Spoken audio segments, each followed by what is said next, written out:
Hello வணக்கம் and welcome to cricket Indians Tamil channel. இந்த வீடியோவில் நம்ம அதை பற்றி பார்க்க போகிறோம் அப்படின்னா ஐபிஎல் 2025. ஸோ டோட்டலாக வந்துட்டு எக்ஸ்பர்ட்ஸ் வாய் வச்சுட்டு கம்மனே இருக்காமல் ஒரு சில விஷயங்களையும் பண்ணி விட்டுறாங்க. ஸோ இப்போ ஐபிஎல் 2025 மெகா ஆக்ஷனோட ரூல்ஸ் அண்ட் ரெகுலேஷன்ஸ் அது மட்டும் இல்லாமல் ரிட்டன்ஷன் பாலிசி இந்த மாதிரி நிறைய விஷயங்கள் ரிவீல் ஆச்சு. ஸோ இந்த மாதிரி வந்துட்டு எல்லாமே ரிலீவ் ஆனதுக்கப்புறமா ஸோ அந்த இடத்துல வந்து நம்மளுடைய ஜியோ சினிமா, ஸ்டார் ஸ்போர்ட்ஸ் இந்த மாதிரியான ப்ராட்காஸ்டிங் பிளாட்ஃபார்ம்ஸ் இப்போ இருக்கிற ஐபிஎல் 2025 ரூல்ஸ் அண்ட் ரெகுலேஷன்ஸை வச்சு ஒரு டீம் வந்துட்டு யாரெல்லாம் ரீடைன் பண்ணுவாங்க, ரிலீஸ் பண்ணுவாங்க அப்படிங்கிற மாதிரி ப்ரெடிக்ட் பண்ணியிருந்தாங்க. ஸோ டீம்ஸோட ஸ்குவாட் எப்படி இருக்கும் அப்படிங்கிற மாதிரியும் ஒரு சில ப்ரெடிக்ஷன்ஸ் அப்படிங்கிறது போயிருந்தது.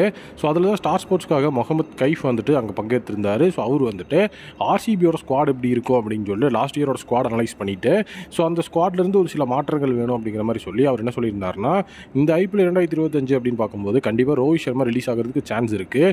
ஸோ ரோஹித் சர்மா ரிலீஸ் ஆகும்போது ஆர்சிபி கொஞ்சம் கூட யோசிக்காமல் கண்டிப்பாக ரோஹித் சர்மாவுக்கு வந்துட்டு பிட் பண்ணி அவரை கேப்டனாக எடுக்கணும், அதுதான் வந்துட்டு மெயின் கோலாக வந்துட்டு அந்த இடத்துல இருக்கணும் ஆர்சிபி அப்படிங்கிற மாதிரி சொல்லியிருக்காரு.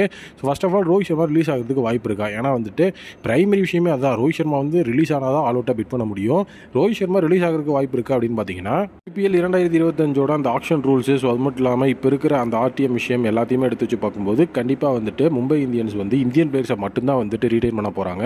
ஓவர்சீஸ் பிளேயருக்கு வாய்ப்பு கிடையாது. இந்தியன் பிளேயர்ஸை மட்டுமே ரீடைன் பண்ணும்போது ஸோ அங்கே வந்து பும்ராஸ், கையி, அதுக்கப்புறம் வந்து ஹர்திக் பாண்டியா, திலக் வர்மா, இஷான் கிஷான், ரோஹித் சர்மா, அதே நேரம் பார்த்தீங்கன்னா அன்கேப்டு பிளேயர் ஒருத்தர் வந்து ரீடைன் பண்ணுங்கிற ஒரு விஷயம் இருக்குது. ஸோ அந்த இடத்துல நீகல் வதிரா அப்படின்னு சொல்லி ஃபுல் அண்ட் ஃபுல் வந்து பார்த்தீங்கன்னா இந்தியன் பிளேயர்ஸே கொடியடி பறந்துட்டு இருக்காங்க. ஸோ இதில் மொத்தமாகவே வந்து ஆர்டிஎம் கார்டோட சேர்த்துனோம்னா அந்த இடத்துல வந்து ஆர்டிஎம் கார்டோட சேர்த்தே நம்ம வந்து 6 பிளேயர்ஸை தான் உள்ளுக்குள்ளே கொண்டு வந்து ரீடைன் அப்படிங்கிற விஷயத்துக்குள்ளே பண்ண முடியும். ஸோ அப்படி பண்ணும்போது ஸோ கண்டிப்பாக ரோஹித் சர்மா வந்துட்டு நம்ம ரீடைன் பண்ணுறோங்கிற விஷயம் யோசிச்சாகணும். ஏன்னா இன்னொரு விஷயம் என்ன அப்படின்னா, ரோஹித் சர்மா இப்போ T20 ஃபார்மெட்லேருந்து ரிட்டைர்மெண்ட் அப்படிங்கிறத அனௌன்ஸ் பண்ணிட்டாரு. இன்னும் எத்தனை வருஷம் அவர் ஐபிஎல் ஆடுவாருன்னு தெரில அப்படிங்கிற ஒரு விஷயத்தையும் முகமது கைஃப் வந்துட்டு அந்த இடத்துல ஆட் பண்ணியிருந்தாரு. ஸோ அதனால் வந்து கண்டிப்பாக அவர் சொன்ன விஷயம் என்னன்னா, ரோஹித் சர்மா எடுங்க, கண்டிப்பாக உங்களுக்கு வந்து ட்ராஃபி அப்படிங்கிறது கிடைக்கும். அதே நேரம் வந்து பார்த்தீங்கன்னா ட்ராஃபி டாட் அப்படிங்கிறத நம்ம வந்துட்டு எத்தனை வருஷமாக வச்சுருக்கோம், 15-16 வருஷமாக ஐபிஎல் ஆரம்பித்து இத்தனை வருஷம் ஆயிடுச்சு. ஆனால் இன்னுமே நம்மளால் வந்து ஒரு ட்ராஃபி கூட அடிக்க முடியல. ஸோ உங்களுக்கு ட்ராஃபி அடிச்சு கொடுக்குற ஒரு கேப்டன் வேணும் அப்படின்னா அது கண்டிப்பாக ரோஹித் சர்மா தான். ஏன்னா மும்பை இந்தியன்ஸில் அவரோட டெபு கேப்டன்சி அப்படிங்கிறது எப்படி இருந்தது, இப்போ அவர் வந்து எப்படி ஒரு கேப்டனாக இருக்கிறார், மும்பை இந்தியன்ஸ் ஃப்ரான்ச்சைஸை எப்படி உருவாக்கியிருக்கிறாரு, இது எல்லாமே நீங்கள் பார்த்தீங்கன்னா உங்களுக்கு தெரியும். ஏன்னா வந்துட்டு ஒரு இடத்துல வந்து பார்த்தீங்கன்னா மும்பை இந்தியன்ஸ்லாம் ஒரு ஃப்ரான்ச்சைஸாக அப்படிங்கிற மாதிரி வந்து இருந்த ஒரு ஃப்ரான்ச்சைஸாக ஒரு கேப்டன்சி எடுத்ததுக்கப்புறம் மும்பை இந்தியன்ஸ் தாண்டா ஃப்ரான்ச்சைஸாக அப்படிங்கிற மாதிரி வந்து அந்த இடத்துல வந்து மாற்றிருந்தார். ஸோ அந்த லெவலில் வந்து ஹிட்மேனோட கேப்டன்சி அப்படிங்கிறது இருக்குது. ஸோ நமக்கு பேசும்போதே கூஸ்பன்ஸ் ஆகும். இன்னொரு விஷயம் வரும், இப்படிப்பட்ட ஒரு ஃப்ரான்ச்சைஸை நீங்களே சொல்கிறீங்க, அப்படிப்பட்ட ஒரு ஃப்ரான்ச்சைஸ் எப்படி ப்ரோ நம்மளுடைய மும்பை இந்தியன்ஸ் எப்படி ரோஹித் சர்மாவை விட்டுருப்பாங்க, ஸோ அவங்க எப்படி ரிலீஸ் பண்ணுவாங்கன்னு கேட்கலாம். ஸோ அதே மும்பை இந்தியன்ஸ் தான் கேப்டன்சிலேருந்தும் வந்துட்டு வெளியேற்றினாங்க. ஸோ அது வந்து ரோஹித் சர்மாவே சொல்லியிருந்தார், எனக்கு வந்து எந்த விதமான நியூஸும் சொல்லலை அப்படின்னு சொல்லி. ஸோ அப்படி இருக்கும்போது கண்டிப்பாக வந்து இஷான் கிஷான் மாதிரியான ஃபியூச்சர் பையரை மைண்டில் வச்சு அவங்க ரோஹித் சர்மாவை வந்து ரிலீஸ் பண்ணுறதுக்கும் சான்சஸ் இருக்குது. அண்ட் அவங்க அதுக்கான வேலைகளில் ஈடுபட்டு இருந்திருக்காங்க. ஆல்ரெடி வந்துட்டு இந்த ஒரு ரூல்ஸ் அண்ட் ரெகுலேஷன்ஸ்லாம் வரதுக்கு முன்னாடி இந்த மாதிரி ஒரு பிளான் போயிருக்கு. பட் ஆனால் வந்து பார்த்தீங்கன்னா ஆர்டிஎம் பண்ணிக்கலாம் அப்படிங்கிற ஒரு பிளானில் அவங்க வந்திருக்காங்க. பட் ஆனால் இப்போ ஆர்டிஎம் அப்படிங்கிற ஒரு விஷயத்தில் அன்கேப்டு பிளேயரும் வந்து ரிட்டன்ஷனுக்குள்ளே இருக்கணுங்கிற ஒரு ரூல் உள்ள வந்ததுனால ஸோ எப்படி பார்த்தாலும் வந்துட்டு நம்ம ரிட்டன்ஷனுக்குள்ள அன்கேப்டு பிளேயர் அப்படிங்கிறவங்களுக்குள்ளே வைக்கிறாங்களா அப்படிங்கிற ஒரு விஷயமும் அந்த இடத்துல இருக்குது. ஸோ அதே நேரம் வந்துட்டு எவ்வளோ சேலரி கொடுத்து நம்மளுடைய ரோஹித் சர்மாவை ரீடைன் பண்ணுறாங்க அப்படிங்கிற விஷயமும் உள்ள கண்டிப்பாக இருக்குது. இப்போ முகமது கைஃப் ஆர்சிபிக்கு வந்து ரோஹித் சர்மாவை எடுக்கலாம் அப்படின்னு சொல்கிறது வந்து பிரச்சனை கிடையாது.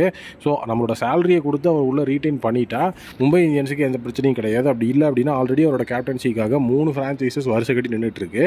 ஸோ அதில் 3வது ஃப்ரான்ச்சைஸ் தான் ஆர்சிபி. ஃபஸ்ட்டு லக்னோ, 2வது டிசி, அதுக்கப்புறம் தான் ஆர்சிபி. ஸோ அவர் வெளியே போனால் இப்போவே வந்து பார்த்தீங்கன்னா இவ்வளோ பெரிய அமௌண்ட்டுக்கு வந்து பிட் பண்ணுறதுக்கு டீம்ஸ் ரெடியாக இருக்காங்க, ஆல் அவுட்டாக பிட் பண்ணணும்லாம் சொல்கிறாங்க. ஸோ அப்படி பார்க்கும்போது கண்டிப்பாக வந்துட்டு அவரை வந்து நம்ம ரீடைன் பண்ணுறது நல்ல ஒரு விஷயமாக தான் இருக்கும். ஏன்னா வந்துட்டு 3 ஃப்ரான்ச்சைஸ் விடாமல் பிட் பண்ணாலே எப்படியும் வந்து 15 கோடிக்கு மேலே ரோஹித் சர்மா போகிறதுக்கு வாய்ப்பு இருக்குது.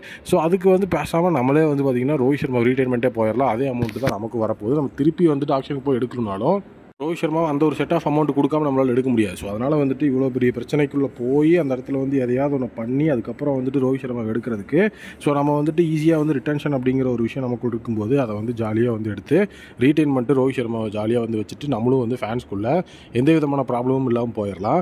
ஸோ அதுதான் நம்மளுடைய மிகப்பெரிய விஷயமா இருக்கும். ஏன்னா வந்து ஆல்ரெடி வந்து ரோஹித் சர்மா கேப்டன்சிலேருந்து எடுத்ததுக்கே அந்த இடத்துல வந்துட்டு டீம்ஸ் வேறு லெவலில் வந்துட்டு எல்லாமே வந்து பார்த்திங்கன்னா ஃபேன்ஸ் எல்லாம் கிளம்ப ஆரம்பிச்சிட்டாங்க. இப்போ ரோஹித் சர்மா வந்து ரிலீஸும் பண்ணிட்டோம்னா ஃபேன்ஸ் கண்டிப்பாக கடை சாத்திட்டு கிளம்பிடுவாங்க. ஸோ அது நமக்கு தேவையில்லாத ஒரு விஷயமா இருக்கும். ஸோ ரோஹித் சர்மா வந்துட்டு கண்டிப்பாக அவர் ஒரு கேப்டன்சி மெட்டீரியலுக்கு வந்துட்டு சரமான ஒரு பிளேயர். ஸோ அவரை வந்துட்டு எப்படி இருந்தாலும் வந்து நீங்கள் வந்து விட்டுறக்கூடாது அப்படிங்கிற மாதிரி முகமது கைஃப் ஆர்சிபிக்கு ஒரு மிகப்பெரிய அலர்ட் மெசேஜே கொடுத்துருக்காரு. அவரே இப்படி சொல்லியிருக்கிறார் அப்படிங்கும்போது ஃபார்மர் பிளேயர் அப்படிங்கிற அடிப்படையில் இது கண்டிப்பாக வந்துட்டு போய் அங்கே நம்மளுடைய ஆர்சிபி ஃப்ரான்ச்சைஸ்க்கு வந்து சேர்ந்துருக்கும். ஸோ அவங்களும் கண்டிப்பாக இதெல்லாம் பார்த்துருப்பாங்க. ஸோ அப்போ அவங்க கண்டிப்பாக ரோஹித் சர்மாவுக்கு ட்ரை பண்ணலான்ற பிளானில் இருக்கும்போது நம்ம அதுக்கு இடம் கொடுக்கக்கூடாதுன்னா ஃபஸ்ட்டு நம்ம ரோஹித் சர்மாவை ரீட்டைன் பண்ணணும். மெயின் விஷயம் அதுதான். அப்படி ரீட்டைன் பண்ணால் கண்டிப்பாக அவரை வந்து மறுபடியும் மும்பையில் பார்க்குறதுக்கு சான்சஸ் ரொம்ப கம்மி. ஏன்னா ஆல்ரெடி வந்துட்டு இப்போ ரோஹித் சர்மாவுக்கு மவுஸ் ஏறிக்கிட்டே இருக்குது, நாங்கள் எடுக்கிறோன்னு. ஸோ அதனால் வந்து இந்த தடவை வந்துட்டு மும்பை இந்தியன்ஸ் இந்த மாதிரி தவறான முடிவு எடுக்கக்கூடாது அப்படிங்கிறது என்னோட ஒப்பீனியன். உங்களுடைய ஒப்பீனியன் என்னன்னு கமெண்ட் செக்ஷனில் சொல்லுங்கள். மீண்டும் புதிய வீடியோ மீட் பண்ணுறேன். அண்ட் உங்களுடைய cricket Indians Tamil admin. Thank you, take care and bye bye.